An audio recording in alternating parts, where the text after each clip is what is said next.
Hey y'all, and welcome back to my channel. And if you're new here, welcome. I'm Nicole with the Bushel and Peck Designs. Today we are working on this watermelon swirl. I got this watermelon rind vinyl from Diamonds and Dust. I got it last year and I've been dying to use it, and I am finally putting it to use. I am starting with a 30-ounce curved tumbler from the tumbler supply store, but you're going to see that I changed my mind. You know, typical me. But I wanted to leave this in because I wanted to show you how I applied this stripe of vinyl to a curved tumbler. So I just cut a wide strip and then I placed it, and I'm really working from the middle towards the top and then the middle towards the bottom.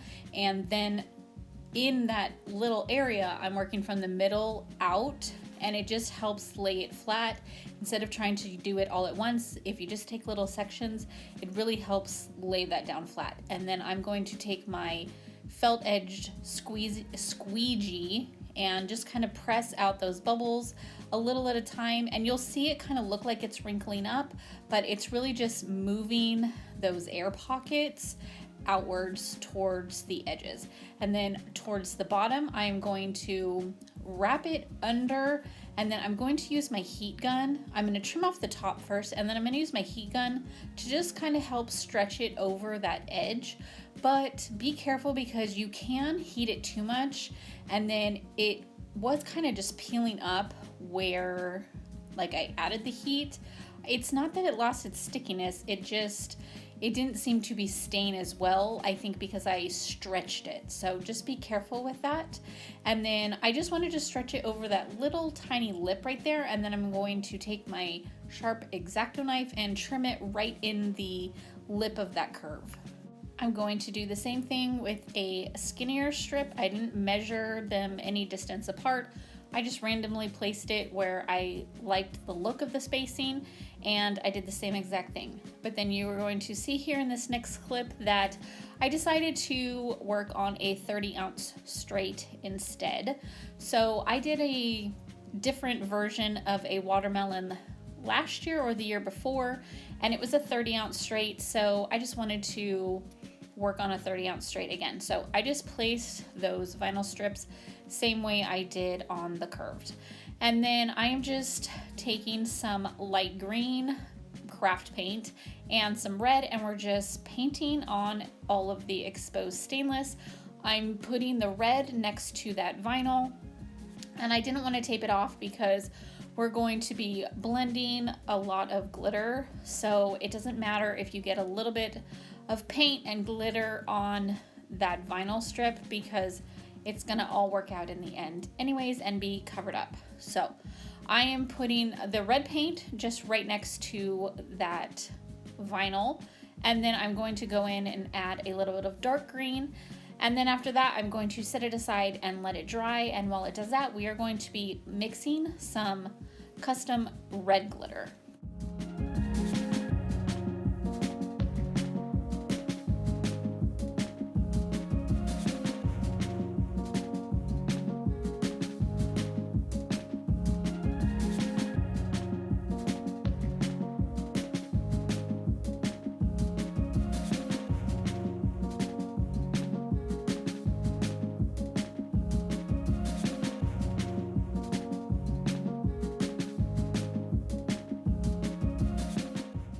I wanted to make sure I got the bottom edge all painted as well.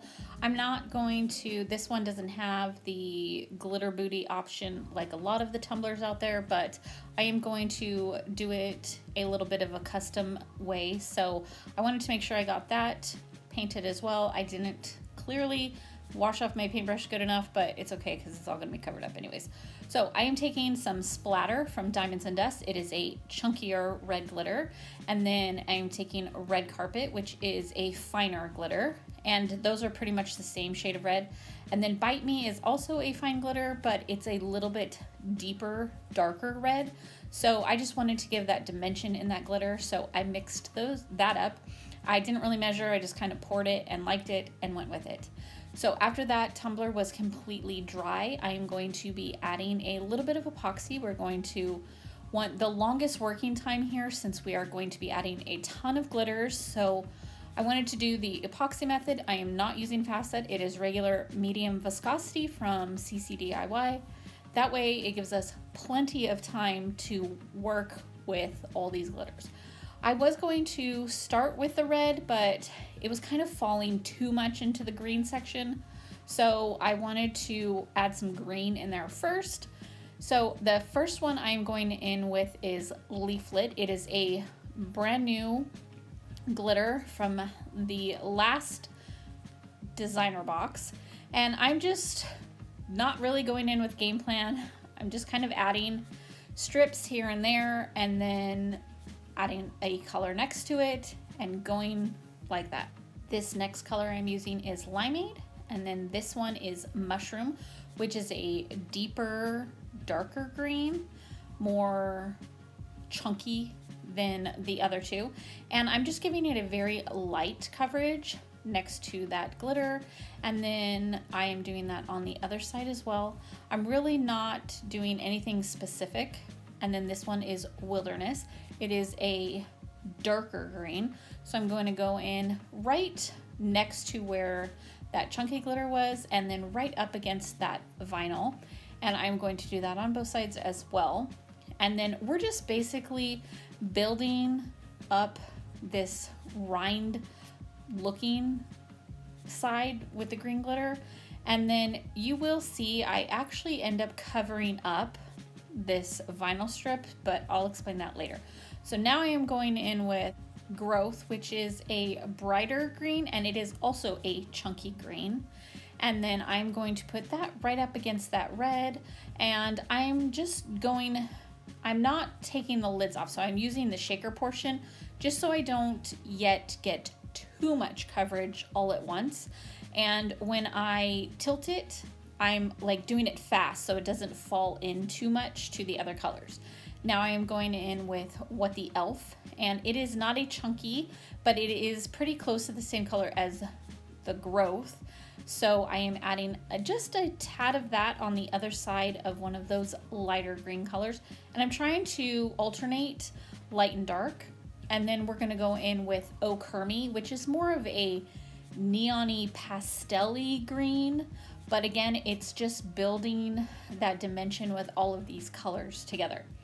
And then I'm gonna go in with the red, which is a very chunky. So I'm just trying really hard to follow that painted area. And then when I tilt it down, I'm tilting in the direction of the side that the glitter already is in. That way it doesn't fall too much into the other areas. Once I had built a strong base for a lot of those green glitters, after I add this red, I am just gonna go back in and continue to build upon that, and not necessarily following the same spot some of the previous colors were, but just again, building that blend between all the greens next to that red. And then at the very last minute, I really didn't like how big that thicker watermelon rind vinyl was, so I ended up just covering it up. And I was thinking anyways it would look kind of cool if I added on a layer later on, just to help with some of that dimension as well. So I ended up just covering it up with a lot of these colors and doing the same thing, just building on that blend. You can slightly see that rind area, but it's okay because I knew I was going to pretty much cover that up again later on with some more vinyl. And then you're just gonna see me here just continue to go back and forth, adding more colors, chunky, not chunky, light, and dark, just building on that until I am happy with the coverage. And I will let you watch all this. Pretty much it's the same concept as when you do a Milky Way with all the different swirled vinyls, or swirled glitter colors, not vinyl, sorry.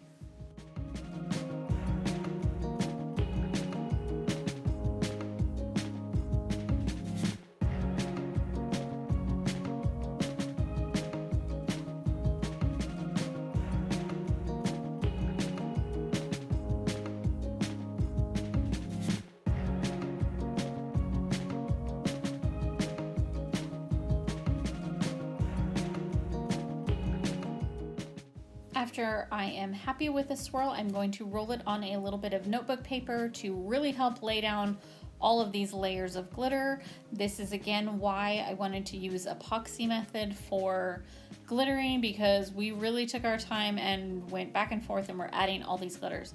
I wanted to add just a little bit more next to that red to kind of help blend it a little bit better. And then I will roll it one more time in the notebook paper and set it aside to dry completely. And then once that was dry, I am going to take that same red glitter mixture that we made and mix it with a little bit of UV resin. I am using the UV resin from CC It has been my favorite. I've tried several from Amazon and I never felt like they cured just as well as this CC one does. So I mixed it, so I wanted it to be chunky, but not super chunky.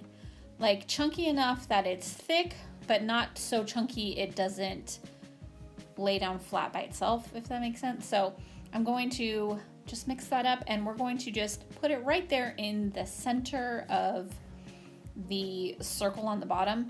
I forgot to mention when I laid down the epoxy, I only did it on that lip and not in the center. So we're just going to fill that with the red. I'm going to heat it a little bit with my torch, make sure I pop any bubbles, and then heat it for just a few minutes with my heat lamp. And then it was actually sunny this day, so I put it outside and let it cure in the sun. I completely forgot to say that I did add a coat of epoxy after that glitter was dry, and then I added the red bottom, and here we are now. So I gave it a good sanding, and then I cut 2 thinner strips of that watermelon rind vinyl again, and I'm going to just add them in a random spot on each side of the tumbler, and then I'm going to trim off that top and then do the same thing I did before, and I'm going to wrap it around that bottom lip and trim it off where that red circle is.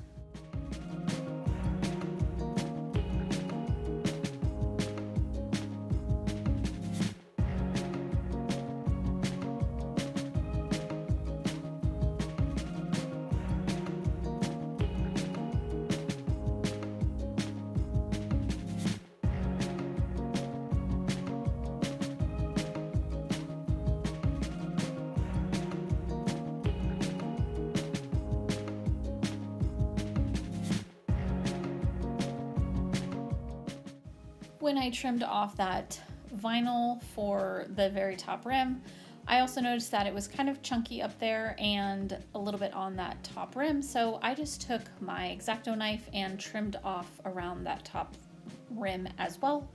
And then I cut out of regular red vinyl a circle to outline that red glitter circle on the bottom, just so it gave it a nice finished look. And I just did that by measuring the circle and then creating an offset, creating it in a very thin offset. And then I am going to add my logo sticker on the bottom, which I add to every tumbler that I make. And the way I make those is I just print the circle on printable vinyl and trim those out. Now I'm going to go in with the part that makes it all come together. I pulled this crimson alcohol ink and this red mica powder that I got in a set from Amazon. And then I'm going to go in with some light green craft paint, and I also pulled a light green mica powder, and I have this pinata green, rainforest green, but I did not use that because when I put it in the epoxy, it was more of a turquoise color, and that's not what we're going for here. So I gave it a really good coat of epoxy. I don't measure in milliliters or anything when I epoxy my cups, so I'm sorry I don't know the exact amount. I just mix my epoxy and apply it, and then I guess I've been doing it for so long that I know when it's a good coverage, what's not too much and what's not enough. So I'm sorry I cannot give you exact measurements, but then I did mix some extra epoxy so that in some little cups I can add all of the different mixtures. I did one that was just the light green paint, In the red, I mixed the red alcohol ink and the mica powder together, and then I did one with the mica powder in green. And then we're going to go in just like you do with the Milky Way, and we're going to add lines on top of that glitter. I really tried to stay away from adding any of the paint or mica powders on top of that vinyl because I really wanted the vinyl to kind of stand out by itself. So I'm just adding it next to it, and if I did happen to get some on the vinyl, I just took my gloved finger and tried to wipe it away. And I'm not trying to cover up all of the glitter areas, but we're more just trying to enhance it with these swirl marks. And once I'm happy with the amount that I add, then I'm going to kind of pull some away with that popsicle stick and then go in with my gloved finger and drag it down those lines, more like wiping it away than smearing it together or blending it together. We're just trying to blend it into each other, make it an element that you can see the paint or the mica powder, but also still be able to see all of that beautiful glitter underneath. I was also really careful to try not to mix my fingers.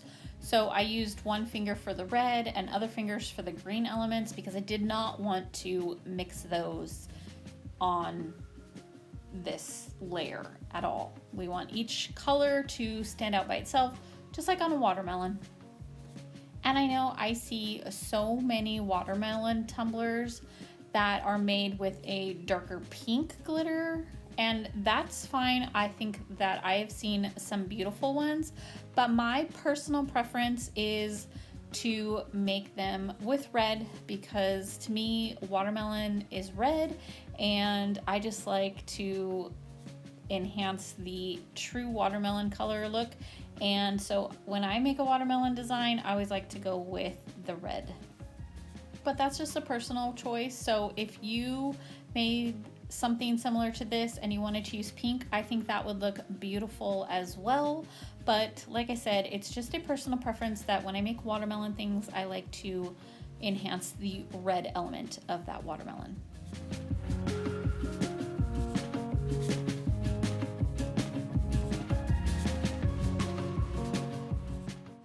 After that epoxy layer was cured and dried, it was regular epoxy, not facet, so I let it cure overnight. And then I cut some tiny watermelon seeds. I did a small one and then one that was a little bit bigger. I just found them on my Silhouette Studio software and cut those out of textured black vinyl. And I'm just going to randomly place all of these seeds over both sections of red, and there is no rhyme or reason. I'm just turning the seeds in every which direction and placing them. And then we're going to now go in with some foil glue, and my favorite thing to use for a distressed foil look is my finger. So I just put on a glove and I'm just dipping it right in the foil glue. The foil glue is from Artistic Painting Studio. And just randomly place some lines and do that all over the tumbler. And I like to just kind of like pat them in and then swoosh them. I don't know how to explain it, but you see what I'm doing here. Just kind of putting some down and then pushing it down to one side, leaving some with little dots, just a very random grungy look. And then I'm going to speed up that process for it to dry with my heat gun so that I can go in and start adding this beautiful holographic green vinyl. It is not vinyl, foil. It is also from Artistic Painting Studio and it is so pretty.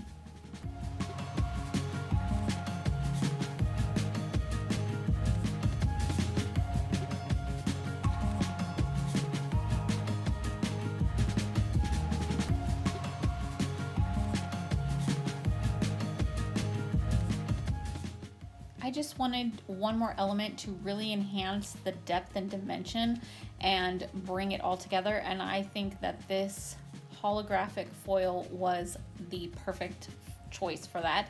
After that, I gave it one more coat of epoxy, and then I am going to go in and give it a decal, and I found this one on Creative Fabrica. It just says sweet and sassy. I thought that was a very fun saying to go with this watermelon. I think I got it on Creative Fabrica. If I didn't, I got it on Etsy. I don't remember. I will have to look for you guys, and I will leave that information down in the description box. But my white vinyl was curling up, so I just taped that down. I made a 3-layer offset for this decal. I cut the red out of some glitter Tech Wrap Craft vinyl that I had, and then the second layer I just did a white, and then the third layer is this metallic-y opal-y glitter, not glitter, just this vinyl that I had from Hobby Lobby. I wanted it to have the same 3 colors as the watermelon. So I applied that in between the 2 red sections. And then in the little seed area, I just cut it out of the white, and then I'm going to add the black seeds, but I didn't end up liking the white offset, so I took that off and just added the black seeds by themselves. And again, I cut that out of the textured black vinyl. I believe it is a Tech Wrap Craft vinyl.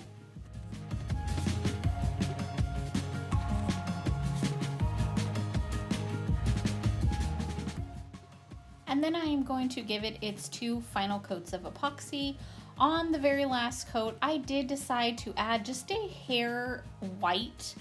As you can see here, the same way that I did the paint and the micas in the alcohol, or in the epoxy. So for this, I just added a little bit of white alcohol ink and just gave it a little bit of white. Since the watermelon does have a little bit of white, I wanted it to just represent that little bit of white that you usually get once you get down to the core or the rind when you're eating the watermelon. And then I gave it one final coat of epoxy, and this beauty is all done. I absolutely love the way this came together.